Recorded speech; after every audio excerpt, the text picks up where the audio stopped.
Moze dusiri waweza tu maneno na uzima nibadilishe yote hata usiyafanye hayo yote bado nitaamini. Haleluya, haleluya. Topic y'iki giterane aho iravuga ngo Imana ni Imana ishoboye zose habe nubwo itobikora. Abantu baza Imana ngo nitabikora ngo azomwitabi warigoye cyane. Uzagura ipake nyinshi, uzagura ipake wicara umwe ivyo ntacyo Imana ngo nitasubiza kino kintu ngo nzayiva ntizobiri Imana itono mu ijuru hari intwari nyinshi aho ivyo nibigukerereza ngo Imana ntiyakoze ngo uzonwa uruhupfu. Haleluya. Nimba ari impishi yicejeje abantu bamwe bamye babatama guke kandi nikabo bariye nkahurure niziremera umuntu ntashobore kwinyagambura. Reba umuntu mwicara bimbwiye tese kurumva urimo neza yemwe mwegamuke kundi umuntu abantu bamye babamatama neza n'intebe bamye bahura ko turavuga ngo uzima ni naho ukama wifata mu mufuka ko ndabareba gucya nyine reka ndebiriya batabona ko ari bo ndebe ariko mwegamuke n'abakecuru muza mwitwaza ngo abantu baza baguma kuririmba ngo indirimbo ngo zikigiye siko muza muvuga tazikigiye zose nizo guhimbaza Imana ushobora kuba utayizi gusa ariko sizikigiye izanyu rero twazigezemo muza mukenyera mukinyababeri muhaguruke muhimbaze siko tuzamura amaboko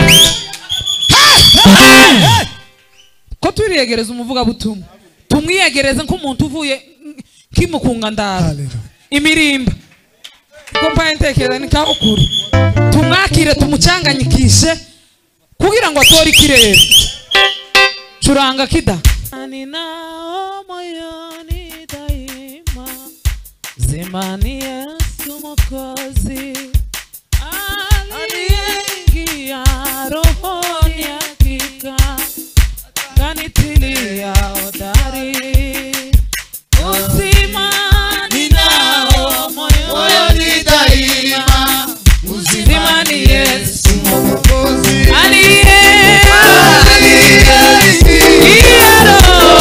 hakika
Ibyo ngibyo ntacyo bibwiye hata usiyafanye hayo